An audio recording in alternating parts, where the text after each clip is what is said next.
Bonjour à toutes et à tous, on se retrouve aujourd'hui pour une nouvelle vidéo. Aujourd'hui, il s'agit d'une vidéo de disparition très mystérieuse et très inquiétante. Cette vidéo parle de la disparition d'Éric Forêt, qui est un dossier de disparition pris en charge par l'ARPD. L'ARPD, pour ceux qui ne le savent pas encore et ceux qui viennent d'arriver sur ma chaîne, c'est l'association d'assistance et recherche de personnes disparues pour laquelle je suis enquêtrice bénévole. Je pense qu'il y a déjà des informations que vous connaissez, que vous avez déjà entendu parler de ce dossier de disparition, parce qu'effectivement, il y a deux grosses vidéos sur deux autres chaînes avec beaucoup plus d'abonnés que la mienne, qui ont déjà traité de cette disparition. Donc dans ce cas-là, moi ce que je fais pour éviter de faire une redite, c'est que je vais amener des informations supplémentaires. Et puis surtout, vous allez voir, cette vidéo se divise en plusieurs parties. Il y aura une partie explication, contexte de la disparition, mais également une partie où avec la RPD, je suis allée sur le lieu de la disparition pour enquêter directement sur place, sur le terrain, en présence des deux enquêteurs ARPD qui sont en charge de ce dossier. Et nous sommes également allés à la rencontre de François-Régis Pic, qui est le compagnon d'Éric Forêt, et qui lui essaye de répondre à cette question depuis maintenant près de 6 ans. Qu'est-il arrivé à Éric Forêt ce vendredi 16 septembre 2016 ? On se retrouve juste après ça.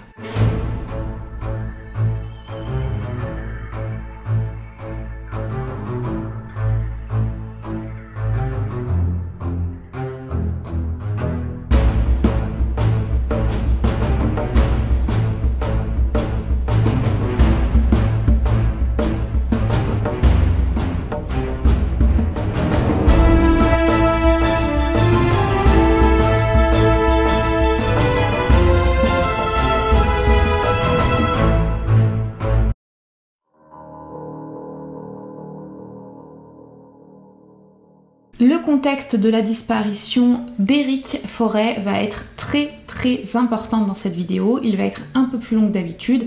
C'est vraiment un dossier très différent de ceux que j'ai l'habitude de traiter. D'ailleurs, je ne crois pas avoir eu le même type de cas. Et vous allez voir, c'est très important de comprendre dans quel contexte il était au moment de sa disparition pour peut-être derrière avoir plusieurs théories et avoir plusieurs pistes à explorer. Donc on retrouve Éric Forêt qui à l'époque de sa disparition avait 46 ans. Au moment de sa disparition, Éric Forêt était un homme souriant, bienveillant, qui inspirait la sympathie aux gens qui le rencontraient.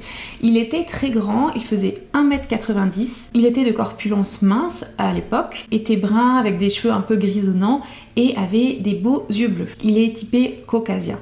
C'est un homme qui a 2 enfants qui à l'époque de la disparition avaient 8 et 14 ans et qui maintenant ont 14 et 20 ans. Effectivement, Éric avait une ex-femme avec qui il a eu ses 2 enfants et avec qui il a été marié pendant un bon moment. Cette ex-femme, on va la nommer pour cette vidéo Christine. La maison familiale était dans la région du Grand Est, au nord-est de la France, près de Nancy. Et d'apparence, il vivait une vie de famille plutôt épanouie. Mais je dis bien d'apparence, vous allez voir pourquoi je dis ça. Il avait aussi apparemment, encore une fois, d'apparence de très bonnes relations avec ses parents, donc son père et sa mère, et il avait également un petit frère. Au niveau de ce qui était sa vie professionnelle, Éric exerçait en tant que représentant commercial dans le domaine du vin et ça faisait environ 7 ans jusqu'en 2015 qu'il exerçait ce métier avec la même enseigne. Et puis comme je vous disais, Éric, malgré le fait qu'en apparence il avait la vie parfaite, lui il était très malheureux et ça n'allait pas du tout. En effet, Éric aime les hommes et il n'a jamais réussi à en parler à sa famille parce que de ce qui a été rapporté, sa famille était extrêmement homophobe. C'est-à-dire qu'il l'était ouvertement et pendant les dîners de famille, les propos homophobes fusaient à droite à gauche. Donc c'est sûr, même si à un moment il avait envie de pouvoir s'exprimer par rapport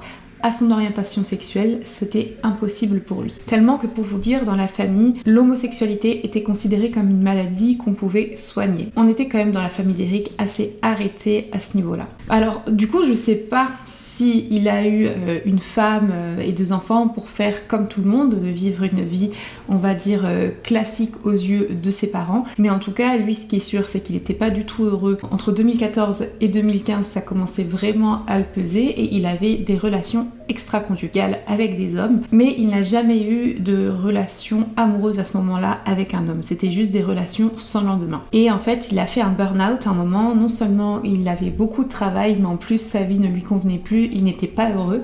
Et en 2014, il fait du coup une première tentative de suicide. il tente de mettre fin à ses jours avec un mélange de médicaments et d'alcool. C'est son fils qui va le retrouver au domicile familial. Il va être pris en charge de manière médicale et il va être suivi. Donc à ce moment-là, comme on peut le voir, ça va pas du tout dans sa vie et il y a personne vraiment qui se doutait de son orientation sexuelle. Peut-être une ou deux personnes, mais qui n'en avaient pas parlé finalement aux parents d'Eric pour justement essayer de garder un bien-être familial assez relatif. Vous en doutez, le couple Christine-Eric, ça n'allait pas du tout. Ça faisait un petit moment que de toute façon, officieusement, ils étaient séparés. D'ailleurs, Eric ne dormait plus dans le lit conjugal, mais dormait depuis maintenant quelques mois au sous-sol de la maison. Et bon, ce qui doit arriver arriva, le couple va entamer une procédure de divorce entre 2014-2015, j'ai pas la date exacte, mais c'est pour, à ce moment-là, dans la tête d'Eric, une sorte de libération. Puis c'est également sur Nancy qu'il va faire la rencontre qui va changer sa vie. En effet, il rencontre François-Régis Pic, qu'on va appeler tout le long de sa vidéo Régis, c'est plus simple. C'est un bel homme qui assume lui totalement son homosexualité, et puis entre tous les deux, ça va matcher tout de suite. Régis tient un salon de massage spa sur Nancy, et d'ailleurs il était également anciennement mannequin et il avait défilé pour de grandes marques. Il était d'ailleurs un peu plus âgé qu'Eric, il avait 12 ans de plus, et ça veut dire qu'en 2016, donc au moment de sa disparition, il avait 58 ans. Pour décrire Régis, c'est un homme avec un caractère haut en couleur, c'est quelqu'un qui n'a pas la langue dans sa poche, qui est assez extraverti et qui lui, comme je vous le disais, assume son homosexualité. Il vient de sortir d'une relation assez toxique avec un homme également qui était sur Nancy, un médecin, et qui lui était, de ce que raconte Régis, un homme assez violent. Alors je sais pas s'il était violent physiquement, mais je pense qu'il pouvait casser des choses et surtout il était très violent verbalement, et puis il était aussi possessif et jaloux. Quand Régis a voulu terminer la relation, il ne l'a pas bien pris et donc il était énervé et ils ne sont pas restés en très bons termes. En tout cas, entre Régis et Eric, c'est vraiment le coup de foudre. Eric, c'est un homme gentil, serviable, doux. Il voit un petit peu aussi la personne en Régis qui peut partager sa vie, qui partage les mêmes envies que lui, puis surtout la personne extravertie, qui assume son homosexualité. Il a peut-être besoin de ça pour justement lui avancer dans sa vie. Il parle évidemment à Régis de sa situation familiale, de l'homophobie de ses parents et surtout de ses deux enfants qu'il aime profondément. Et tous deux se voient pendant plusieurs mois avant que le divorce soit prononcé. Alors là, je sais pas du tout comment, mais vous savez, le médecin, l'ex de Régis, apprend cette relation. Évidemment, ça va pas lui plaire. Et ça aussi, je sais pas comment, je vais pas vous mentir. Il appelle Christine, donc l'ex-femme d'Eric, qu'il n'est pas censé connaître. Il va annoncer la relation de son ex-mari avec son ex à lui et en même temps apprendre au téléphone à Christine l'homosexualité d'Eric, chose qu'elle ne savait pas. Donc fort heureusement, tout arrive un peu en même temps.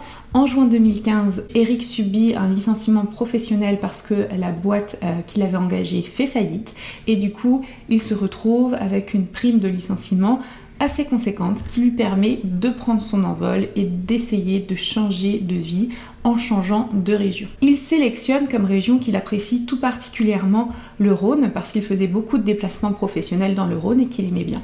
Et plus précisément, il s'oriente vers la Drôme. Il descend dans un premier temps seul en décembre 2015 sur la Drôme pour faire du repérage de maison parce que lui, il a envie d'acheter sa maison et derrière justement que Régis puisse le rejoindre et de vivre leur vie de couple sans être jugé aux yeux de tous. En attendant un peu de trouver le logement de ses rêves et de leurs rêves avec Régis, il va louer un studio meublé qui se trouve à Alixan, c'est une petite ville pas très loin de Valence. Et dès qu'il fait une visite, il va envoyer toutes ces informations à Régis par téléphone, toutes les photos, pour essayer de voir si ça peut lui plaire, si ça peut lui convenir ou pas. D'ailleurs, le 31 décembre 2015, donc on a Eric qui va faire le nouvel an, donc non pas avec Régis qui est toujours sur Nancy et qui gère un petit peu tout ce qu'il doit gérer avant de partir définitivement dans la Drôme, mais il va faire son nouvel an avec un ami de longue date qui habite proche de la région de Montpellier. Parce qu'effectivement, tous ses amis sont dans la région de Montpellier, mais sinon il n'a pas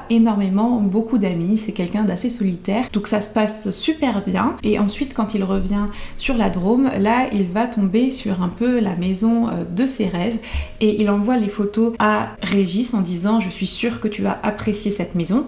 Bon, Pour le moment, c'était pas une maison à acheter, c'était une maison en location, mais c'est plutôt pas mal pour commencer à être dans la région et faire peut-être des recherches sur le long terme, peut-être économiser un petit peu et ensuite voir s'il y avait des maisons à acheter qui convenaient plus. Cette maison de leur rêve se trouve à Chatuzange-le-Goubet, qui est une petite ville à côté de Romans-sur-Isère et à côté également de Valence. La maison est isolée dans un coin un peu reculé, entouré de champs. Pour y aller, il faut traverser une petite route non goudronnée et en fait il y a une zone avec juste 3 maisons qui sont collées. Puis ces maisons sont vraiment au milieu de champs, en fait on peut même pas continuer au-delà des maisons. Je vous montre un peu comment c'est fait. Donc c'est vraiment super, on entend les oiseaux chanter, on est tranquille, il n'y a pas beaucoup de passages. C'est ce que cherchent tous les deux, Régis et Eric. En plus de ça, ils ont un super projet, c'est un projet en commun, c'est d'acheter un restaurant, de faire leur propre restaurant, et c'est un restaurant qui vendrait également des produits du terroir avec vente à emporter d'épicerie fine. C'est pas illogique comme projet, surtout que Régis lui avait déjà eu l'expérience de tenir un restaurant et Eric lui avait été pâtissier. Régis doit rejoindre Eric dans la maison à Chatuzange-le-Goubet vers février-mars 2016, mais il a des choses à terminer par rapport à ses business à Nancy avant de le rejoindre.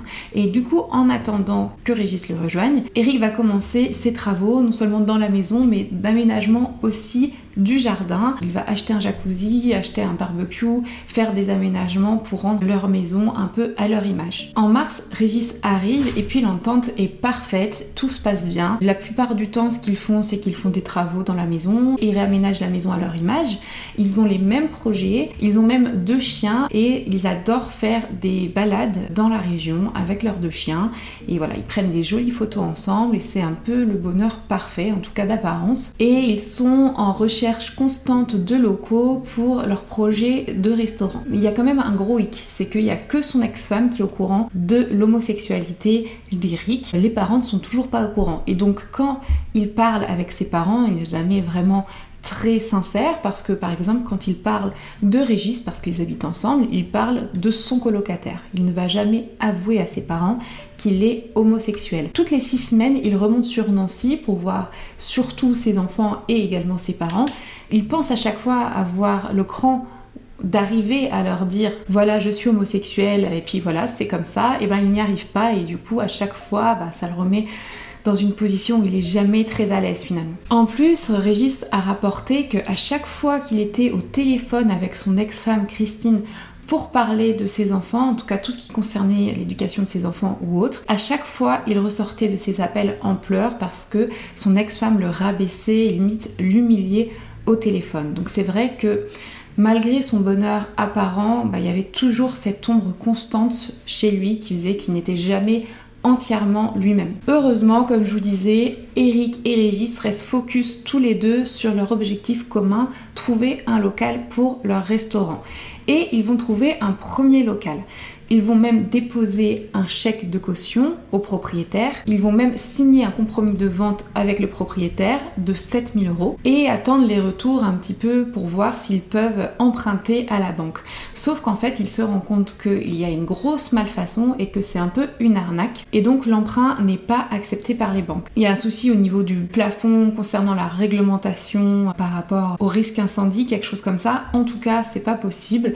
Et en plus, le propriétaire est connu pour avoir des ardoises, pour faire jouer un peu ses connaissances avec la police, ce qui fait qu'il va proposer des magouilles au couple, mais eux ils vont pas du tout vouloir commencer les travaux et ils vont justement demander à ce qu'il leur rembourse. Et il va pas le faire de lui-même, donc du coup ils vont prendre un avocat pour faire valoir leur droit de rétractation. Et normalement il est convenu que l'homme doit leur retourner cette caution. Donc le premier local, je vous l'ai pas dit, il était sur Romans-sur-Isère. Au départ ils voulaient prendre un local sur Valence, mais en fait c'était beaucoup trop cher, donc ils se sont un peu rabattus sur Romans-sur-Isère, puis en plus c'est plus proche de chez eux. Et le deuxième local, lui, qu'ils vont trouver, c'est un local aussi sur Romans-sur-Isère.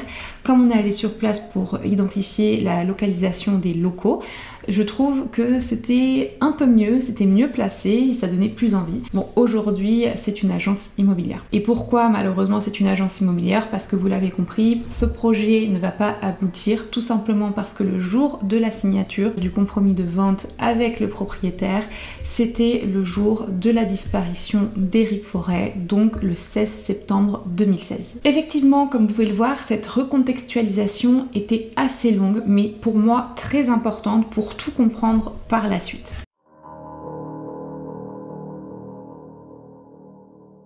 Nous sommes le vendredi 16 septembre 2016. Régis et Éric se réveillent tranquillement chez eux. Tout a l'air de bien se passer, puis c'est un jour important parce que je vous ai dit que ce jour-là, ils devaient signer le compromis de vente avec le propriétaire du local pour leur futur restaurant, donc leur projet en commun. Donc ça avance bien et ils ont rendez-vous le jour même à 15h. Au moment de manger à midi, Éric se rend compte qu'il n'y a plus grand chose à manger à la maison. Donc il va dire à Régis, écoute, je vais aller faire 2-3 courses, puis je reviens, on se fait à manger, et puis ensuite on va tranquillement sur Romans-sur-Isère et on va signer notre compromis de vente. Le lendemain d'ailleurs, il est prévu que les parents d'Éric avec la tante d'Éric passent dans la maison et rencontrent pour la première fois Régis. Alors je sais pas s'ils avaient prévu d'annoncer qu'ils étaient en couple, je pense pas, je pense qu'ils avaient prévu de rester sur le mensonge du colocataire. En tout cas, c'était la première fois pour le père et pour la tante qu'ils allaient voir la maison. Donc ils voulaient faire visiter un peu la maison. Sa mère était déjà venue une fois, mais il n'y avait pas Régis à ce moment-là. C'était sur leur passage de retour de vacances, parce qu'ils étaient en vacances dans le sud. Ils avaient prévu de s'arrêter du coup à Chatuzange, ensuite de s'arrêter en Bourgogne parce que il y avait de la famille de la mère, je crois, d'Éric, et ensuite de retourner tranquillement sur Nancy. Donc aux alentours de midi 15, Éric va aller faire ses fameuses courses pour le midi. Il part avec la voiture de Régis, voiture très importante dans cette disparition. C'est un 4x4 Suzuki Grand Vitara de couleur beige doré, immatriculé EA 858 RS. À ce moment-là, ils n'ont qu'une voiture qu'ils utilisent à deux, donc c'est la voiture de Régis. Le Super U, là où il va faire ses achats rapides, est juste à 5 minutes de chez eux. En voiture. Normalement, il est censé faire un aller-retour et être là dans les 10-15 minutes maximum. Ensuite, ils ont le temps de se faire à manger, de manger, puis de partir, prendre la voiture, peut-être qu'il y a un petit peu de circulation et ensuite arriver à 15h à Romans-sur-Isère au local désigné. Puis vers 12h45, alors que ça fait plus d'une demi-heure, voire 40 minutes, 45 minutes, qu'Éric est parti faire ses achats, Régis s'inquiète un petit peu. Au début, il s'inquiète pas vraiment, il se dit qu'est-ce qu'il est en train de faire, pourquoi il prend son temps, je vais l'appeler. Il l'appelle sur son portable, il ne répond pas. Et là, il commence à s'inquiéter vers 13h parce qu'il l'appelle, il répond pas. Et pour lui, c'est pas normal qu'il ne réponde pas. Surtout que toute la journée, il recevait des appels importants, des agences immobilières, du propriétaire, de l'avocat même par rapport à l'histoire du premier local. Donc effectivement, le fait qu'il réponde pas, ça va pas. Donc ce qu'il va faire Régis, c'est que très rapidement, il va aller demander à son voisin avec qui il s'entend très bien, un de ses deux voisins, excuse-moi, est-ce que tu peux appeler Éric parce que là je comprends pas, il répond pas. Et lui non plus, malheureusement ça ne répond pas. Donc accompagné de son voisin, il va aller sur le parking du Super U qui à ce moment-là est fermé à l'heure du midi. Il n'y a pas de voiture, il n'y a pas son 4x4, il n'y a pas Éric. Il va aller devant la boulangerie parce qu'il savait que Éric devait passer à la boulangerie. Il n'y a pas non plus de 4x4, pas de trace d'Éric non plus, donc là ça commence à être inquiétant. Et ils arrêtent leur première recherche vers 13h45. Donc à ce moment-là, Régis revient chez lui, puis il se dit bon, de toute façon, ce qu'on va faire, c'est qu'on va aller quand même au rendez-vous à Romans-sur-Isère. Et peut-être qu'en fait, Éric, je sais pas, a pété un boulon ou juste il était un peu stressé, il a voulu souffler un peu, et puis qu'on va se retrouver à notre rendez-vous de 15h, qui est un rendez-vous pour les deux super important. Lui, il arrive, Régis, à Romans-sur-Isère à 15h. Il le retrouve devant le propriétaire comme prévu, mais il n'y a pas de trace d'Éric. Et là, encore une fois, il va essayer de l'appeler plusieurs fois. Le propriétaire va également essayer de l'appeler. Tous les appels vont rester sans réponse à partir de ce moment-là. Donc quand vous revenez avec le voisin, Cédric, il a à peu Je près... passe à l'autre agence entre-temps. À l'autre agence, c'est-à-dire Ouais, parce qu'on avait acheté un autre commerce. Donc je passe à prévenir qu'on ne pouvait pas passer parce qu'Éric était absent. Parce qu'on devait refaire des papiers avec elle pour lui donner la caution. Donc là on est vers 15h30. Oui, à peu près, oui. Oui, peut-être 16h. C'est à partir de ce moment-là vraiment que Régis commence à être très très inquiet. C'est pas normal du tout pour lui. Il y a quelque chose qui va pas, il le sent de suite. Éric n'est jamais parti comme ça sans prévenir, sans raison valable. C'est vers 17h quand il rentre chez lui qu'il va appeler la gendarmerie. en disant écoutez voilà, mon compagnon a disparu, c'est très inquiétant. Et très rapidement, donc à 17h30, les gendarmes, ils sont au nombre de 3, vont rendre visite à Régis dans la maison qu'il partage avec Eric. Donc Régis est seul à ce moment-là quand il explique tout ce qui s'est passé, la situation. Vous savez déjà ce que les gendarmes vont dire.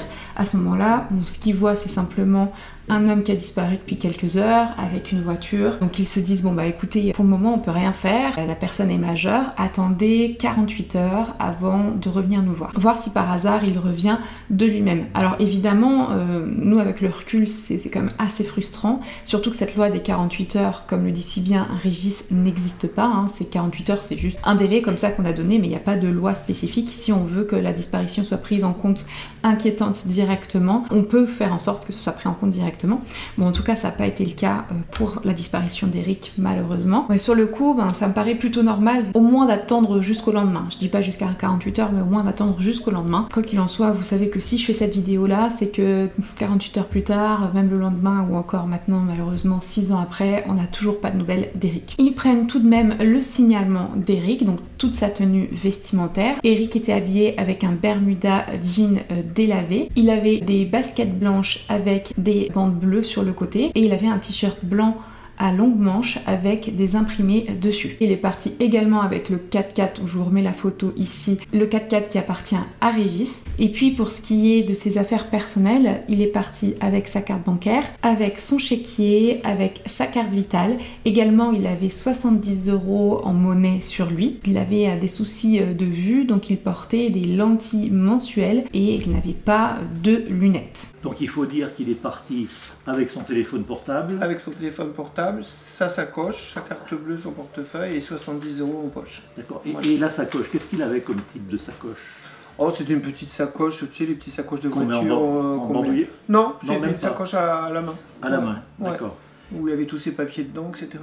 D'accord. Et il avait les clés de la maison? Oui. D'accord.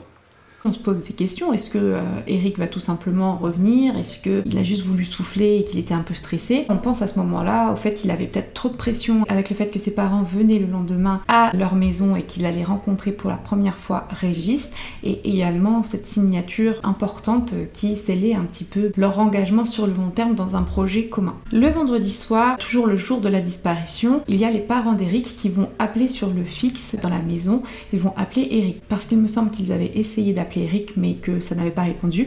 En tout cas, ils appellent sur le fixe et là, il y a Régis qui explique écoutez, Eric a disparu, il n'est pas revenu ce soir. Bon, à ce moment-là, les parents disent nous on va quand même venir. Peut-être qu'ils mesurent pas la gravité de la situation et le fait que leur fils a réellement disparu. Peut-être que pour eux, il est juste parti comme ça aérait l'esprit. Peut-être qu'à ce moment-là, ils pensent avoir raison, on peut pas les blâmer là-dessus. En tout cas, ils ont quand même prévu de passer le lendemain à Chatuzange-le-Goubet dans la maison d'Eric et de Régis.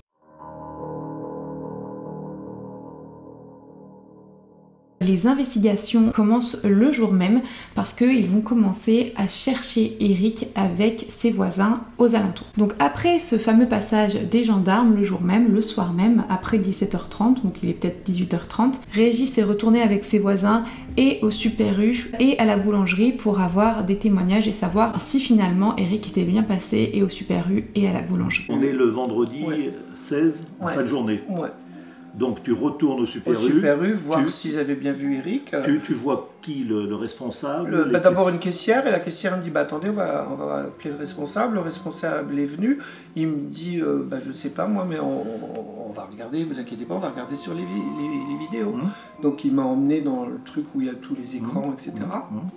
Et j'ai visionné la vidéo où on voit vraiment Eric, comme d'habitude, souriant, qui discute avec la caissière, qui a fait ses courses. Il a juste acheté 2 steaks sous vide, un camembert je crois, aussi des blancs de poulet. Voilà. D'accord. Et ça on est entre 12h20 et 12h30 à peu près, c'est ça? Et il est souriant comme d'habitude, il discute, il paye et il s'en va. Et on voit la caméra avec la caméra du Super U, on voit le 4x4 qui se dirige vers la boulangerie. D'accord. Alors ce qu'il faut dire, c'est que je te coupe, à l'époque, la boulangerie André n'est pas où elle se trouve aujourd'hui. Elle est à peu près à 2 ou 3 minutes de voiture du Super U. C'est ça. Donc on voit le véhicule quitter le parking devant le Super U et partir en direction de la boulangerie. Voilà, c'est ça. Donc là, du coup, je suis allé à la boulangerie. La boulangère, la patronne, elle me dit, bah t'inquiète pas, Régis, moi je sais pas, j'étais pas là, on va regarder sur les vidéos. Et pareil, on a visionné les vidéos. Et de fait, on a vu Eric qui prenait du pain, qui était souriant, qui a discuté avec la vendeuse comme d'habitude, et qui est reparti. On voit la voiture qui repart. Donc on est bien d'accord, on est vers 12h30 là, à peu près, hein, c'est ça. Donc on voit Eric qui est toujours seul. Toujours seul. Qui achète une baguette, comme d'habitude. Comme d'habitude, voilà. Qui parle un peu avec la vendeuse. Il semble pas attristé, non, nerveux. Il était même très souriant et tout ça, non, comme d'habitude. D'accord.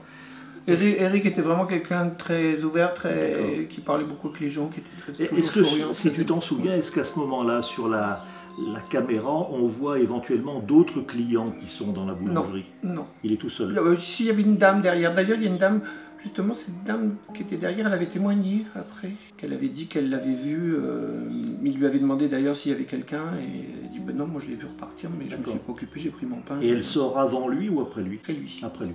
On se rend compte que entre 12h20 et 12h30, comme vous avez pu l'entendre dans l'enregistrement, Eric repart alors qu'il était garé en épi de la boulangerie, en prenant la direction comme pour retourner chez lui. On observe d'ailleurs que une seule autre cliente est présente en même temps que lui à la boulangerie au niveau des caméras de vidéosurveillance, et on va avoir interrogé cette personne. Finalement, cette personne ne va rien dire parce que bon, elle est juste venue machinalement acheter ce qu'elle avait acheté et repartir, elle n'a rien observé autour. Régis et ses voisins vont commencer à faire le tour du coin, ils vont regarder si par hasard à côté de certains ravins il y aurait une voiture accidentée. Ils se demandent peut-être tout simplement qu'il est quelque part accidenté, mais c'est bizarre parce que si c'était un accident non mortel, il l'aurait appelé directement avec son portable, ou si c'était un accident mortel, on retrouverait la voiture quelque part. En tout cas, il n'y a rien qui a été retrouvé à ce niveau-là. Ils sont même allés à un barrage dans le nord de Châtillon-le-Goubet pour voir si par hasard, sur les bords de l'Isère, on pouvait retrouver une voiture ou une trace tout simplement d'Eric, mais ce n'était pas le cas non plus. Et ils sont rentrés quand même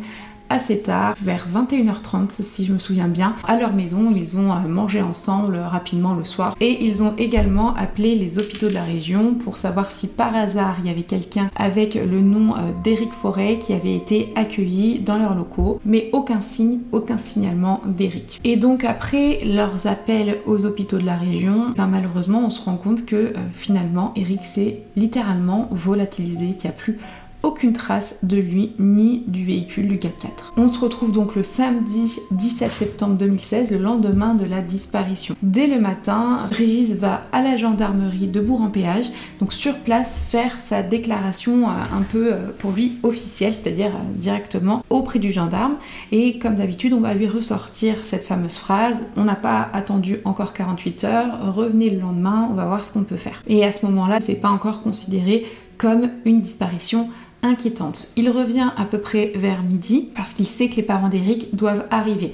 Effectivement, ils arrivent, donc le père, la mère et la tante d'Eric. Bon, ils n'ont pas l'air très inquiétés, pas plus inquiétés que ça finalement. Ils ont essayé d'appeler Eric, effectivement il répond pas, ça les inquiète mais modérément. Ils mangent tranquillement leur petit sandwich, ils prennent même une bouteille de vin qui appartient à Eric, ils boivent un petit peu du vin et tout. Le père et la tante ne connaissant pas la maison, ils visitent tranquillement la maison, et vers 14h ils ont décidé de repartir et de reprendre la route. Et pour reprendre la route, avant de remonter en Bourgogne, ils ont décidé de passer par la gendarmerie pour eux-mêmes faire leur déposition. Alors, on n'a aucune information sur ce qui a été dit, ce qui a été fait ou pas, en tout cas c'est ce qui devait être fait. Et Régis est un peu surpris parce qu'il se dit il a quand même disparu dans le coin, moi si j'étais eux, soit je resterais dormir parce qu'il leur a proposé de rester dormir mais ils n'ont pas voulu, ou soit je prendrais un hôtel dans le coin et je continuerais mes recherches, mais bon, ça n'a pas été le cas, donc eux ils sont directement repartis le jour même. Ils ont visité la maison parce qu'ils connaissaient pas la maison.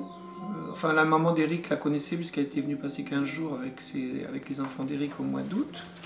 Et le père ne connaissait pas la maison. Donc elle a dit viens, je vais te faire visiter, etc. Donc ils ont visité la maison. Et puis après, il dit, c'est quand même bizarre, qu'est-ce qui lui prend, qu'est-ce qui se passe, voilà. Quand ils sont avec toi, entre 12h30 et 2h, 2h30, c'est ça, qu'ils repartent, est-ce qu'en ta présence, ils essayent d'appeler Eric au téléphone? Oui. En ta présence? Oui. D'accord. Donc, ils essayent de discuter avec toi pour voir qu'est-ce qui aurait pu entraîner son départ, qu'est-ce qu'ils te disent, eux? Ils pensent quoi? Pour l'instant, ils ne pensaient rien, qu'est-ce qui lui prend, etc. C'était un peu la panique, les questions sans être des questions, je sais pas, c'était un peu... Donc, et là, ils me disent qu'ils vont repartir, alors je leur dis, vous restez pas, attendez, Eric est disparu, je sais pas, vous savez, il y a une chambre ici, vous pouvez dormir. Ah non, il n'y a pas question, machin, je dis, il y a des petits hôtels, des trucs. Ah non, on rentre, on va juste passer à la gendarmerie, voir, et puis on rentre. Finalement, la disparition inquiétante est enfin déclarée le lendemain, le dimanche 18 septembre 2016. Entre-temps, évidemment, Régis a essayé de l'appeler, tout le monde a essayé de l'appeler, aucune réponse, encore une fois. Donc ce 18 septembre 2016 marque l'ouverture officielle de l'enquête. Eric est enregistré au niveau des fichiers des personnes disparues. Et c'est également 10 jours seulement, malheureusement, après la disparition d'Eric, que l'avis de disparition est diffusé par la gendarmerie. Au niveau des enquêtes officielles, bon, je vais pas taper sur les enquêteurs, mais il y a quand même des gros manquements, on va pas se mentir. C'est un peu flou sur ce qui a réellement été fait. Ce qu'on sait, c'est qu'évidemment, ils sont allés regarder les enregistrements et du Super U et de la boulangerie, parce qu'il avait été aperçu là-bas pour la dernière fois, notamment à la boulangerie.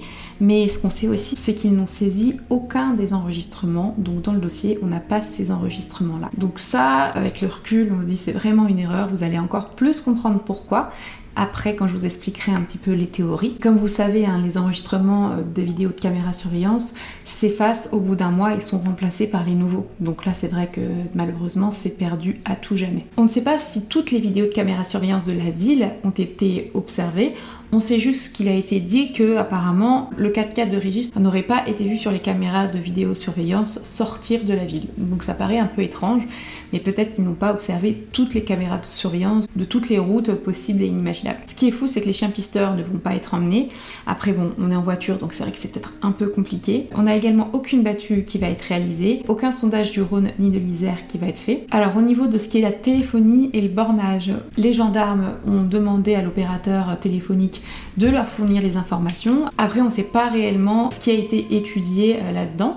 Par contre, on sait que le téléphone d'Eric a borné à Romans-sur-Isère le soir de la disparition, ou plutôt dans la nuit, à 2h du matin. Donc ça, c'est quand même une donnée importante. Et ce qui est un peu inquiétant, c'est que le téléphone a borné dans le quartier de la Monnaie, donc un quartier assez chaud de Romans-sur-Isère. Puis Régis, du coup, quand il se rend sur place, au moment où il apprend l'information, il n'arrive pas à avoir de nouvelles infos. Il montre la photo d'Eric et puis personne ne le reconnaît, donc ça le mène à rien finalement, cette information-là. Important aussi, ce qu'on repère, c'est qu'il n'y a plus aucun mouvement, que ce soit au niveau de son compte bancaire, de sa carte bancaire et également au niveau de sa carte vitale. Et finalement, pendant 1 an et demi, rien ne se passe concrètement au niveau des investigations. Régis cherche de son côté, il est très rarement tenu au courant des avancées sur le dossier de la disparition d'Eric, où en sont les investigations officielles. Lui, ce qu'il fait, c'est qu'il va organiser des petites battues dans le coin, il va essayer de réunir des personnes pour l'aider, mais malheureusement, mis à part la rencontre de personnes vraiment sympathiques qui vont l'aider sur le long terme, aucun indice concernant Eric. Au fur et à mesure de la médiatisation de ce dossier,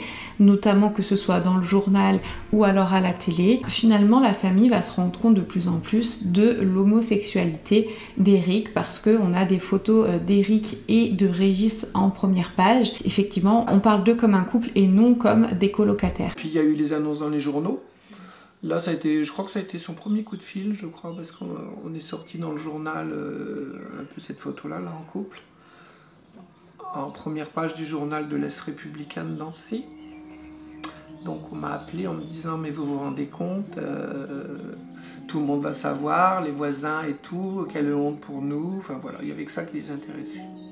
Eux, ça les dérange énormément. D'ailleurs, Régis se souvient d'un moment où la famille va l'appeler en lui disant « Mais tu te rends compte, c'est une honte, cette orientation sexuelle qui nous fait honte, exposée à tout le monde comme ça dans les journaux. » Moi, j'arrive pas trop à comprendre cette réaction, pour être honnête. C'est pas censé être la première chose à laquelle on pense quand on a une disparition et qu'on cherche son fils depuis des mois et des mois. Entre-temps, la famille d'Eric prend un avocat pour les représenter et Régis prend également un avocat de son côté. Vous comprenez que les relations entre Régis et la famille d'Eric, elles sont pas au beau fixe parce que eux, ils ont un peu honte de l'homosexualité de leur fils et au final, ils échangent presque jamais avec Régis. Dès qu'ils sont partis de chez Régis, plus personne n'a donné de nouvelles à Régis, n'a essayé de le contacter, à part une ou deux fois la mère d'Eric, mais c'est tout.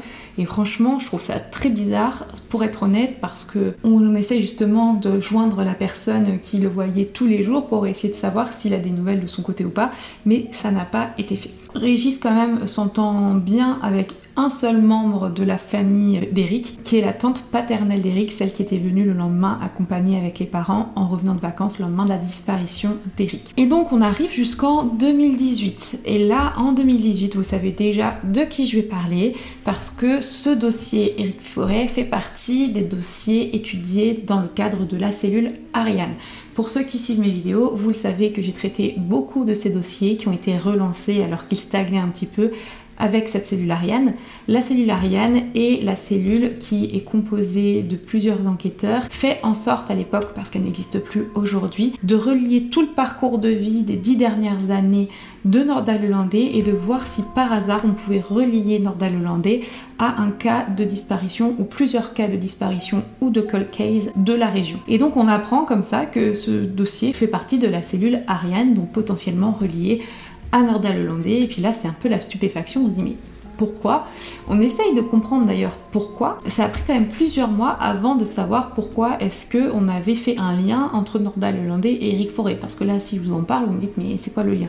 Finalement on s'en est rendu compte après maintes et maintes demandes que le lien était tout simplement que dans un carnet avec des adresses et des téléphones et des contacts de Nordal Lelandais, on a retrouvé un nom et ce nom c'est une personne qui fait partie de la famille d'Eric Forêt. Donc effectivement, indirectement, Eric Forêt et Nordal Lelandais avaient un lien. C'est à partir de ce moment-là qu'on parle énormément de la disparition d'Eric Forêt dans les médias, comme d'ailleurs on parle des autres dossiers dont j'ai parlé dans ma chaîne, et je vous mets ici la playlist où on peut retrouver tous ces dossiers. Et le seul souci, c'est qu'avec, vous savez, ce petit espoir de se dire, bon même si c'est pas le Lelandais, ça relance un peu les investigations, Régis ne va pas être tenu au courant, comme d'habitude. Les familles sont laissées un peu dans le flou, et ça c'est vraiment le gros souci dans la prise en charge de ces dossiers-là, c'est le fait qu'on laisse les familles sans nouvelles pendant des mois, et c'est vrai que c'est compliqué à comprendre. Puis d'ailleurs, au fur et à mesure du temps, cette piste elle s'essouffle, et on n'en parle plus. Dans ce dossier, on a une perquisition, une seule qui va être faite, et c'est en avril 2017, c'est une perquisition qui va être faite dans la maison de Régis et d'Eric. Ça me paraît un peu logique, parce que c'est vrai que vu que c'est là qu'il habitait, on essaye de voir un petit peu s'il y a des indices qui pourraient vous faire comprendre pourquoi est-ce qu'Eric a disparu. Apparemment, c'est pas une perquisition qui a vraiment été poussée.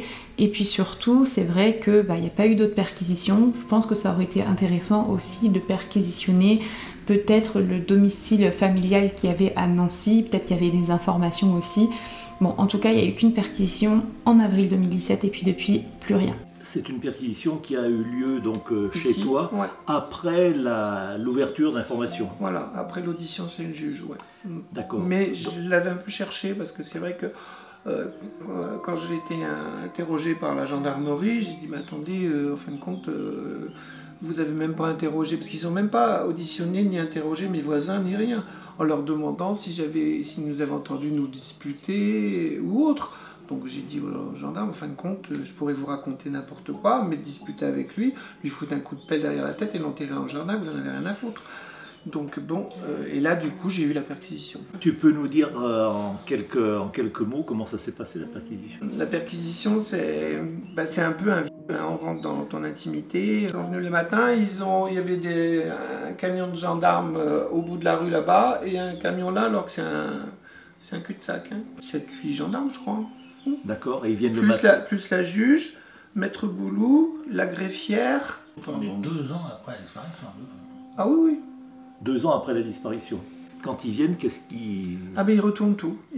C'est-à-dire ils vident les armoires, les vêtements, ils fouillent toutes les poches de tous les vêtements, tous les tiroirs du bureau, ils emmènent les ordinateurs, ils ont tout emmené, les ordinateurs, les téléphones, tout.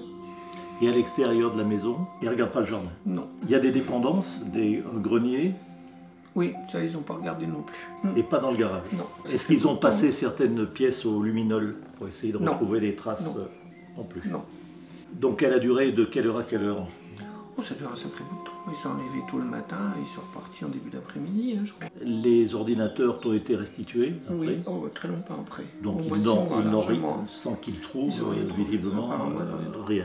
Et finalement, ce n'est qu'avec la relance de ce dossier dans la cellule Ariane avec Nordal Lelandais que 2 ans après la disparition d'Eric, on va avoir enfin les voisins qui vont être interrogés, mais sans grande conviction de la part des enquêteurs, encore une fois.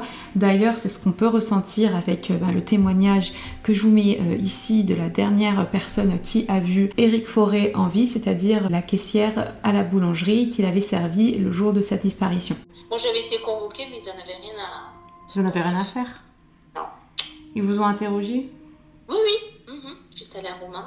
Oui, ils m'avaient interrogé, je leur avais dit ce que je vous ai dit à peu près, quoi.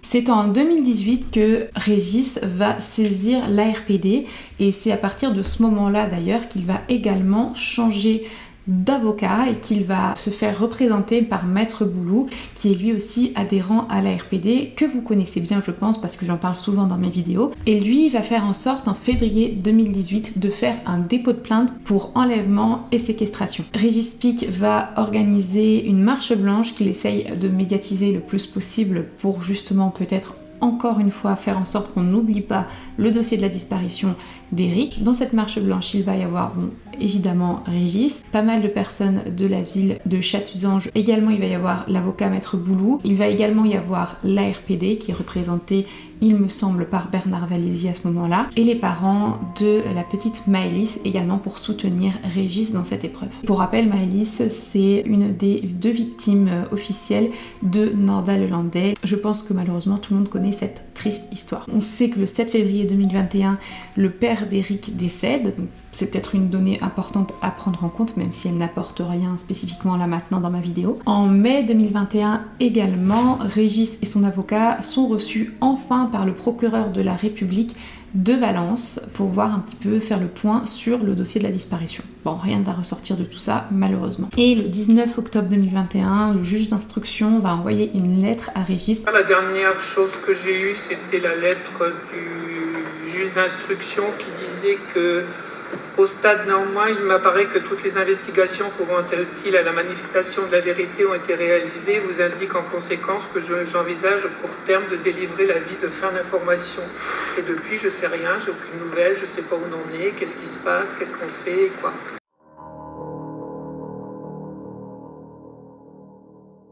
Là, on va passer à la partie investigation ARPD. L'ARPD a investigué sur de nombreuses pistes que je vais vous énumérer dans la partie théorie, en plus d'apporter un soutien un peu physique et moral à Régis. Je vais vous exposer ici la reconstitution de la journée de la disparition d'Eric que nous avons réalisée directement sur les lieux de la disparition avec les 2 enquêteurs ARPD du dossier d'Eric Forêt, donc notamment Monsieur Boulanger et également Monsieur Valézy. Avec nous, il y avait également Régis et moi-même. Nous avons réalisé cette reconstitution en juin 2022 afin de mieux comprendre ce qui aurait pu se passer. Dans un premier temps, nous avons passé une bonne partie de la matinée à étudier des éléments que nous avons en notre possession et nous avons pu sortir des éléments intéressants qui seront par la suite mis à disposition de Maître Boulou afin peut-être de pouvoir relancer le dossier sur ces éléments que nous avons pu mettre en évidence. Pour un souci justement de protection de l'instruction, je peux malheureusement pas vous parler de ces éléments, mais si on a des informations et que je suis autorisée à vous les dire, à vous les donner, évidemment je le ferai. Sachez que ce qui a été travaillé ce jour-là nous a fait nous poser énormément de questions et nous montre qu'il y a quand même encore du travail sur le dossier et que c'est très intéressant d'étudier ces éléments-là. Nous sommes ensuite partis vers 12h15 du domicile de Régis qui habite toujours dans la maison dans laquelle Eric et lui avaient habité pendant 8 mois. Cet horaire correspondrait environ aux mêmes horaires de départ d'Eric, ce fameux 16 septembre 2016. On est exactement à peu près à l'heure où il quitte les lieux. Donc on est à 12h12. D'accord.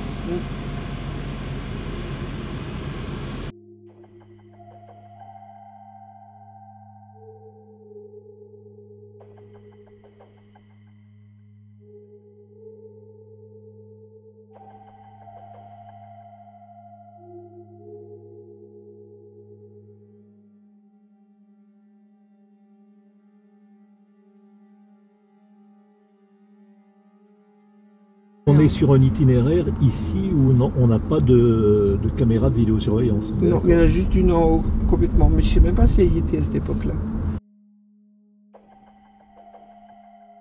Nous avons mis à peu près 5 minutes pour arriver jusqu'au parking du Super U. Et nous, en plus, on a roulé de manière assez lente. Voilà, donc là, on est 12h17. C'est ça qu'on a mis, donc à peu près 5 minutes. Pour faire l'itinéraire en allant doucement. Et en roulant doucement. Parce que lui il roulait plus vite que ça. D'accord.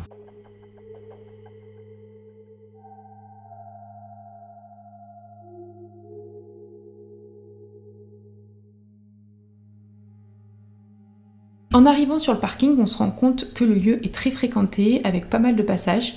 On peut apercevoir depuis le parking juste en face la boulangerie délocalisée. D'accord, donc là il reste 5 minutes. À peu près. Hein. On le voit à la caisse discuter avec la caissière, souriant comme d'habitude. Eric était très aimable, toujours souriant, très gentil. Au début de l'enquête, les caissières n'ont pas été retrouvées ou entendues, qui étaient à l'époque des faits. Non. Simplement dire qu'ici il ne peut pas se passer quelque chose de violent sans que ça soit vu. Ouais, ça c'est oui. Quand même beaucoup de passages. En 2016, à la place de cette nouvelle boulangerie, il s'agissait d'un terrain vague.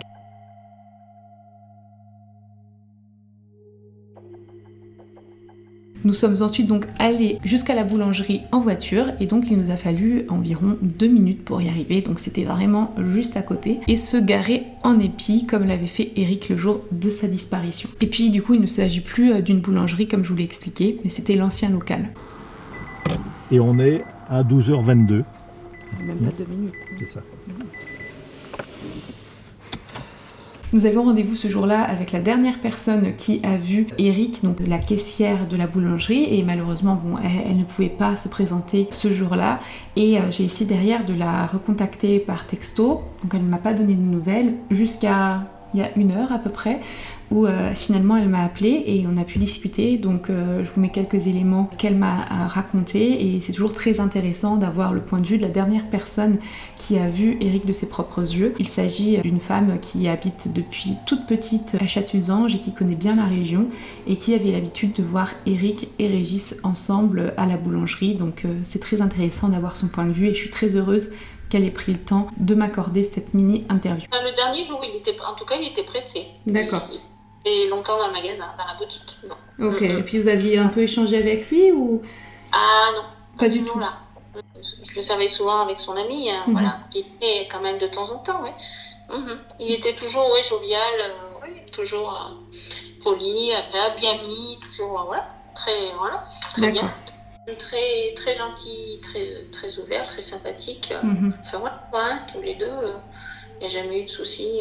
Je crois que de ce que m'avait été rapporté par Régis, parce qu'il avait vu les enregistrements des vidéos de caméras de surveillance de la boulangerie, il n'y avait qu'une autre cliente au moment où il était là et qui avait rien vu. Et il n'y en avait pas d'autres de clients? Non.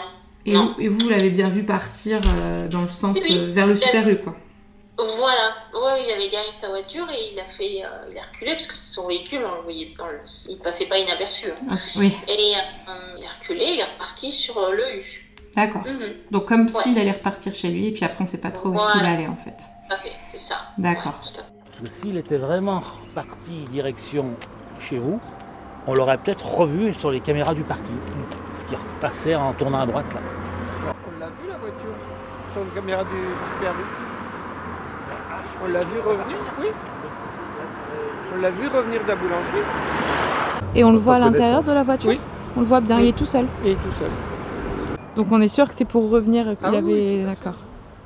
Donc en fait, il ne repart pas sur l'axe principal, il retourne véritablement en direction du domicile. Ouais.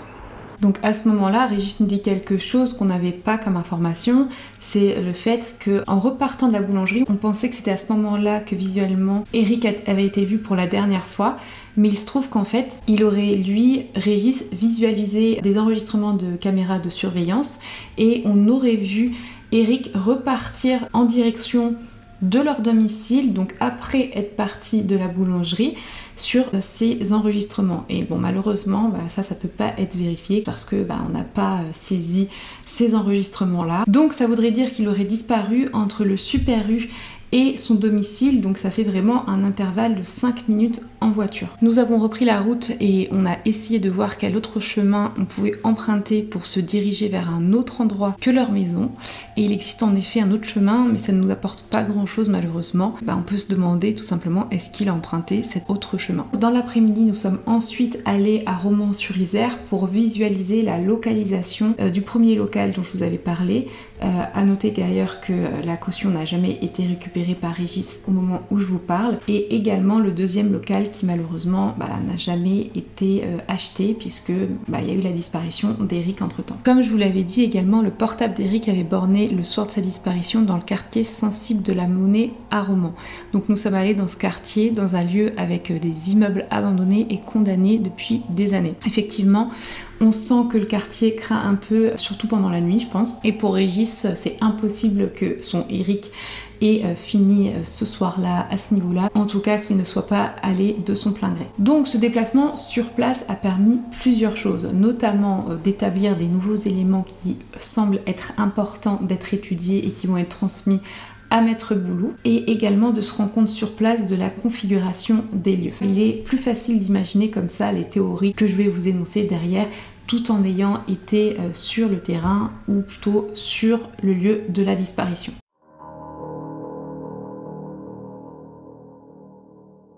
Évidemment, après ces 6 années de rencontres, de recherches, de toute la médiatisation, on a plusieurs théories qui découlent de cette disparition. Et je vais vous exposer toutes les théories encore envisageables aujourd'hui. D'ailleurs, n'hésitez pas à partager cette vidéo pour faire connaître cette disparition au plus grand nombre. Également à faire connaître le visage d'Eric Forêt. Et pour soutenir mon travail, n'hésitez pas à commenter ma vidéo avec les théories qui pour vous semblent envisageables et également à la liker. Et si ce n'est pas déjà fait, à vous abonner à ma chaîne. Je vais commencer par la première théorie qui me semble peu envisageable mais qui est quand même probable aujourd'hui, c'est la théorie qu'il ait mis fin à ses jours. Alors effectivement, Eric se trouvait à ce moment-là dans une période un peu de stress avec des changements dans sa vie, le fait que ses parents allaient rencontrer pour la première fois Régis le lendemain de sa disparition, le fait que le jour même de sa disparition, il signait une vente d'un local pour le restaurant, pour le projet en commun avec Régis. Peut-être que tous ces changements-là, le fait qu'il ne se sentait pas spécialement bien dans sa vie, sa famille était homophobe, peut-être qu'il n'a pas supporté tout ça et qu'il a attenté à ses jours. C'est une théorie que je ne pense pas envisageable, déjà parce que je trouverais ça bizarre d'aller faire ses courses avant de mettre fin à ses jours dans un intervalle de 5 minutes. Également aussi, s'il a voulu mettre fin à ses jours, pourquoi est-ce qu'on n'a pas retrouvé ce véhicule qui est quand même un véhicule assez voyant? C'est vrai que pour moi ça me paraît peu probable, pour Régis également ça paraît très peu probable. Depuis qu'il était ici, il était très bien, il prenait aucun médicament ni rien. Et ici, il n'était pas suivi par un médecin quelconque. Il avait un médecin, il avait un médecin ici, même le médecin. Non, mais pas pour des problèmes de le médecin a été auditionné, il a témoigné qu'il donnait aucun traitement psy à Eric. Il n'avait pas passé des examens qui auraient pu le perturber quelques jours ou quelques semaines avant sa disparition. Il n'était pas sous un traitement. Je ne parle pas d'antidépresseurs, mais sous une autre médication pour d'autres affaires. Rien du tout. Non, le seul problème qu'il avait, c'était ses yeux. Donc, le départ sur Terre, tu l'exclus complètement. Ah oui, aussi. On pense également à un accident de voiture. Moi, d'un premier abord, c'est ce que je pensais. Ensuite, quand j'ai refait tout le cheminement, tout le déplacement qu'a fait Eric le jour de sa disparition, je me suis rendu compte que, logiquement, s'il empruntait l'itinéraire principal pour faire l'aller-retour entre chez lui et les Super U et la boulangerie, il n'y aurait aucun moyen qu'il y ait eu un accident sans qu'on trouve un véhicule ou alors un corps. En tout cas, c'est un chemin plat entre les champs. S'il y aurait eu un accident mortel, on aurait retrouvé la voiture très aisément. Alors après, peut-être que justement avec ce stress, il a voulu aller se changer les idées. Et en se changeant les idées, il est allé dans des endroits où il y a des escarpements et là, il aurait pu faire un accident, une sortie de route. Mais encore une fois, après toutes ces années et les recherches qui ont été effectuées, il y aurait très certainement eu quelqu'un qui aurait retrouvé la voiture et derrière, on aurait très certainement retrouvé le corps d'Eric. En tout cas, on ne pense pas du tout que ce soit ça. On a fait tout à l'heure l'itinéraire, même pas 2 km entre la maison et le centre commercial et retour, donc c'est-à-dire un maximum de 4 km. On a vu qu'il n'y a aucun précipice, aucun cours d'eau sur l'itinéraire. Donc s'il restait sur cet itinéraire-là, si c'était un accident, on exclut l'hypothèse accidentelle. Donc si on retenait l'hypothèse accidentelle, ça veut dire que l'accident aurait eu lieu sur un itinéraire qui n'était pas initialement l'itinéraire qu'il aurait dû emprunter. Oui. Est-ce qu'il avait... Mais même ailleurs, s'il y avait eu un accident, on aurait retrouvé la voiture. Et puis de toute façon, ces deux premières théories sont réfutées par le fait que le portable d'Eric Borne, le soir même, à Romans-sur-Isère, donc à 2h du matin, entre le vendredi et le samedi. Donc effectivement, ça paraît très peu probable qu'il y ait eu un accident et que son portable se retrouve à l'autre bout et qu'il ait mis fin à ses jours et que son portable Borne à Romans-sur-Isère dans un quartier chaud. Donc dans ce cas-là, la disparition volontaire paraîtrait en tout cas tout indiqué. C'est une théorie à prendre en compte, effectivement, même aujourd'hui. Il aurait tout simplement eu trop de nouveautés d'un coup, trop de stress d'un coup, et il aurait voulu changer de vie et partir en abandonnant tout. Ça me paraît un peu bizarre. Aussi d'ailleurs, Régis n'a jamais pensé à cette théorie-là, parce que dans son couple, tout se passait ultra bien. Après, c'est vrai que je pense qu'il aurait quand même essayé de laisser un message après quelques années à Régis pour dire tout simplement écoute, voilà, je pars, ne me recherche pas, j'ai juste plus envie de cette vie-là. Ou encore, il aurait essayé en tout cas de recontacter ses enfants, sa famille. Il aimait énormément ses enfants et ce n'est pas le cas. Donc c'est vrai que c'est très bizarre. En plus de tout ça, il avait prévu de retourner sur Nancy en octobre. Preuve en est, donc on a retrouvé des billets de train qui datent d'octobre 2016, donc qui étaient postérieurs à la disparition d'Eric pour Nancy, donc pour qu'il retourne voir ses enfants et ses parents. Aussi, je trouve ça bizarre de disparaître volontairement après avoir fait des courses et au Super U et à la boulangerie. Donc effectivement, ça peut être un moyen de se faire voir et justement de montrer que tout allait bien et ensuite disparaître et que plus personne n'est de nouvelles et qu'on se pose des questions. Mais ça me semble bizarre d'acheter comme pour faire de vraies courses, d'aller en plus derrière chercher le pain à la boulangerie alors qu'il aurait pu juste aller au Super U ou juste à la boulangerie. Donc c'est vrai que ça paraît étrange, ça avait pas l'air d'être quelque chose d'organisé parce qu'il est vraiment parti parce qu'il se soit rendu compte à ce moment-là que ils avaient plus rien à manger, mais c'était pas prémédité, il avait pas parlé dès le matin d'aller faire les courses le midi. La boulangère explique à ce moment-là que au départ elle le trouvait normal, mais avec le temps elle se dit que peut-être qu'il paraissait un petit peu stressé finalement, donc je vous mets l'enregistrement que j'ai eu avec elle tout à l'heure. Je sais pas comment expliquer ça, hein. Après il y a des choses, des brides qui reviennent, mais plus plus pressé, plus ouais, voilà. Et ça c'était le dernier jour ou c'était plusieurs jours Non, le dernier jour, il était pressé. D'accord. Et longtemps dans le magasin, dans la boutique. Non. Okay. Quand sa fille, je pense qu'elle a été préméditée, c'était préparé, moi c'est ce que je me dis quand même, vu que quand j'ai discuté avec monsieur Boulanger, ce que je disais, il n'a pas fait ça, il n'est pas parti du jour au lendemain, il y avait des projets et tout, mais je pense qu'il n'était pas bien dans sa vie, il y avait d'autres choses et que sa fuite, elle est préméditée. Moi, ce qui me paraît bizarre aussi, c'est qu'il avait des soucis de vision et qu'il portait des lentilles et que son ordonnance pour les lentilles se trouve être dans leur domicile et qu'il avait simplement des lentilles mensuelles avec lui, sur lui, et que même s'il avait sa carte vitale n'a jamais été utilisée après sa disparition. Donc c'est vrai que c'est étrange vu qu'il ne voyait pas grand-chose. Et puis peut-être que derrière il a utilisé des lunettes, on ne sait pas s'il a disparu volontairement, mais ça me paraît quand même très bizarre. Ce qui vient peut-être étayer la disparition volontaire, c'est qu'en 2020, une personne qui est finalement assez proche de Régis, qui s'est pris de passion de la disparition, elle a mené son enquête sur Montpellier, ce qui paraîtrait finalement plutôt logique vu que c'était le seul endroit où Eric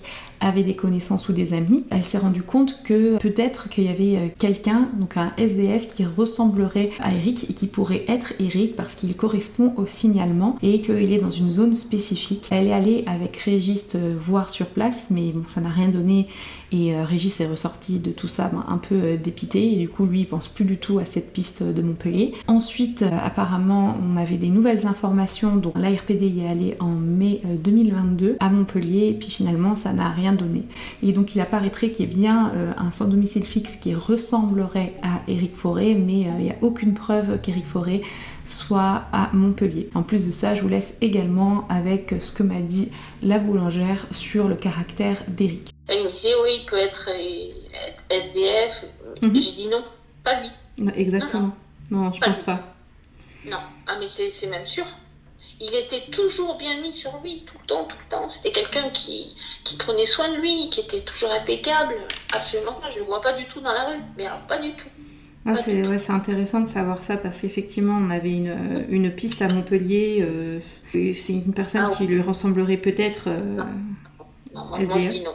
Il y a eu une autre piste qui semblait à ce moment-là un peu plus probable, une personne qui nous a contacté la RPD et qui a dit qu'effectivement le jour de sa disparition, elle l'avait aperçu avec sa voiture à Romans-sur-Isère, sur un parking d'un marché, qu'il était avec une personne qui ressemblait à Nordal-Lelandais, que cette personne a finalement essayé la voiture, s'est mis à la place du conducteur. Il y a eu un souci, un moment de changement de direction, tout ça. Et du coup, quand on l'a contactée, on lui a envoyé le véhicule pour qu'elle valide si c'était bien ce véhicule-là. Et puis finalement, elle est revenue sur ce qu'elle a dit parce que le véhicule qu'elle avait vu comportait des autocollants. Le 4x4 qui, à la base, appartenait à Régis, n'en comportait pas. Donc ce témoignage est classé sans suite. Donc pour toi, si on essaye d'analyser toutes les hypothèses, qu'est-ce que tu penses d'une part déjà de l'hypothèse disparition volontaire, puisque si on le retrouvait sur Montpellier, c'était l'hypothèse disparition volontaire qui était privilégiée. Ah, moi je me suis jamais posé la question un seul instant, ça j'y crois pas du tout. Je sais très bien qu'Éric ne m'aurait pas laissé et qu'il n'aurait pas laissé ses enfants. Pas un instant j'ai eu cette pensée. Ça, je suis confiant d'Éric. On était fous amoureux et on était plein de projets. Il a énormément investi dans notre maison, on a tout refait, il a beaucoup acheté, etc. Non, pas un instant j'ai pensé qu'il puisse être parti de lui-même. Disputer, jamais j'ai eu une dispute avec Eric. On s'entendait, mais vraiment, on s'était vraiment trouvés, on était fous amoureux. Le soir, on se mettait dans les sièges et on regardait la lune et les étoiles en se donnant la main. On n'avait même pas besoin de parler, on se comprenait, on avait les mêmes idées, les mêmes envies. Non. D'accord. Toi, tu exclus complètement l'hypothèse d'un départ volontaire. Ah oui, complètement. D'accord. Sachant qu'en tout état de cause, ça a été vérifié, il ne reçoit aucun coup de fil et il n'émet aucun coup de fil entre le matin ici et le moment de sa disparition, ou au moins le moment où il sera appelé à de nombreuses reprises l'après-midi. Nous avons donc ensuite la piste criminelle et ça commence par la piste Lelandais. Donc je vous expliquais ce lien indirect potentiel qu'il pouvait y avoir entre Lelandais et Eric par rapport à ce contact qui faisait partie de la famille d'Eric dans un carnet appartenant à Lelandais. Bon, le truc c'est que ça a mené à rien, les investigations n'ont mené à rien. D'ailleurs cette piste elle a été complètement abandonnée en janvier 2022, donc en début de cette année. Ce qui aurait été intéressant, ça aurait été d'avoir ces enregistrements de vidéosurveillance de Eric qui faisait ses courses pour voir si par hasard on aurait potentiellement Lelandais sur ces enregistrements ou même toute autre personne avec une attitude étrange autour d'Eric. Malheureusement aujourd'hui on ne pourra jamais répondre à cette question et j'avoue que c'est assez frustrant. On a ensuite pensé à la piste du carjacking, donc c'est-à-dire de sortir par exemple d'une voiture et de voler une autre voiture en mettant la personne au volant dehors. On pense que c'est très peu probable et notamment le fait d'avoir été sur place. Les lieux ne s'y prêtent pas vraiment en fait, c'est surtout super calme, il n'y a pas eu de soucis de problèmes d'insécurité dans la ville depuis un certain temps, donc c'est vrai que ça paraît étrange. Après ça pourrait potentiellement expliquer pas mal de choses. Donc bon, déjà normalement de base un carjacking, on va pas tuer la personne qui se fait voler le véhicule, mais ça peut mal tourner, et donc bon, vu que ils auraient volé la voiture, ça pourrait expliquer qu'on ne retrouve pas la voiture, et le fait que ça aurait pu mal tourner, ça pourrait expliquer le fait qu'on ne retrouve pas le corps d'Eric, ou en tout cas qu'on ne retrouve pas Eric. Et vu que le portable a borné à 2h du matin dans un quartier chaud à Romans-sur-Isère, donc dans le quartier de la Monnaie, on pense peut-être qu'ils ont voulu dans ce quartier se débarrasser du corps, par exemple en le mettant ou en l'immolant dans les sous-sols ou dans un bâtiment complètement désaffecté depuis des années. Donc c'est ce qu'on se dit à ce moment-là, si cette possibilité est envisagée. Et par rapport à ce qui est dit à Chatuzange et par rapport à ce qu'on a vu, c'est vrai que ça paraît très peu probable. Ça voudrait dire que on essaie de revendre derrière ce 4x4, et lui, pour rappel, ce 4x4 il a été acheté par Régis en 2008, neuf, et donc il l'a acheté à 36 000 €. Et donc il a perdu énormément en valeur durant toutes ces années, sachant qu'il y a eu 8 ans de passé. Je vois pas l'intérêt de voler ce type de véhicule, même si c'était un gros véhicule assez voyant. Il y avait l'histoire du carjacking auquel je crois pas trop, parce que comme je suis venue sur place, et je pense que vous connaissez bien, ça paraît un peu bizarre quand même. Ah non. Ça paraît bizarre entre le domicile et le Super U, c'est-à-dire même pas 5 minutes, sachant qu'il n'y a que des champs, ça me paraît très bizarre quand même. Non, moi je dis non. Enfin bon, non. Vous connaissez bien, il n'y a jamais eu trop de soucis. Donc il reste quoi après? C'est l'hypothèse délictuelle ou criminelle, c'est-à-dire que soit il a été victime d'une agression, soit il a été victime d'un carjacking. C'est ça. Oui. On a vu sur l'itinéraire qu'on a parcouru quelle était la fréquentation de ces petites routes à midi 30. Il n'y a pratiquement personne. Donc on imagine, à mon sens, mal comment des spécialistes du carjacking traîneraient dans Chatuzange-le-Gouvet pour piquer une voiture ayant un certain prix. Parce qu'on ne fait pas du carjacking en direction d'une de chaux. Ce serait vraiment une coïncidence tout à fait extraordinaire qu'une équipe ça a été commandité. Donc l'enlèvement et la séquestration d'Eric. Donc pour toi, aujourd'hui, ça serait l'hypothèse la plus probable. Oui.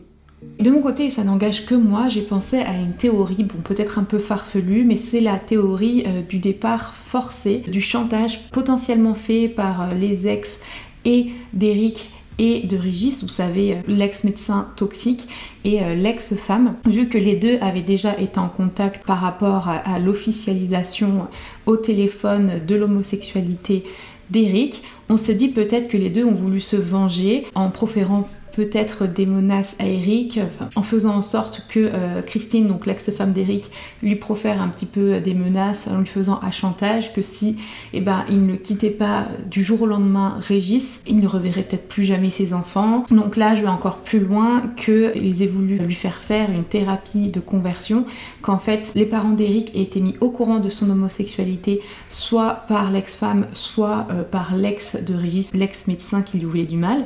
Et donc, tout simplement, peut-être que les parents ont voulu lui financer une thérapie de reconversion qui, pour rappel, est interdite en France, mais pas interdite, par exemple, soit en Italie, soit en Espagne. Quand j'ai appris ça, d'ailleurs, ça m'a choquée un petit peu, mais bon. En tout cas, je me dis que c'est peut-être une possibilité à envisager et que il a cédé sous la pression de ne plus jamais voir ses enfants, par exemple. Mais ça voudrait dire que tout un pan des proches, donc toute la famille d'Eric, mentirait depuis toutes ces années, et je trouverais ça un petit peu bizarre. En tout cas, ça paraît peut-être tiré par les cheveux, mais c'est évidemment qu'une hypothèse. Je dis pas qu'il y a des preuves, il n'y a aucune preuve de tout ce que j'énonce là maintenant. Et c'est là-dessus d'ailleurs qu'on va terminer cette longue vidéo. En tout cas, aujourd'hui, ça fait 6 ans que Régis attend d'avoir des nouvelles de son compagnon, attend qu'il rentre à la maison, ou en tout cas pouvoir faire son deuil complètement. En plus, depuis pas très longtemps maintenant, Régis annonce non seulement perdu sa mère, mais il a également perdu un de ses 2 chiens. Il lui reste seulement comme compagnon de vie son autre chien Gomet, et malheureusement il n'a jamais pu refaire sa vie. Si de votre côté vous avez des informations, n'hésitez pas à contacter soit moi directement, soit la RPD, ou bien directement le 17. N'hésitez pas à ouvrir l'œil et à partager cette vidéo. C'est dans le but d'éviter de fermer l'instruction. D'ailleurs, je vous mets plusieurs photos d'Eric qui ont été changées avec l'application FaceApp pour voir un petit peu avec différents types de visages, différentes pilosités de visage, différents cheveux, à quoi pourrait ressembler Eric aujourd'hui. De mon côté, je vous remercie énormément d'avoir suivi mes vidéos et on se retrouve très rapidement pour une prochaine vidéo. Pour ceux qui le veulent, tous les lundis et tous les jeudis, on se retrouve pour un live Twitch, soit pour enquêter ou soit pour parler de divers sujets. À très vite et à très bientôt.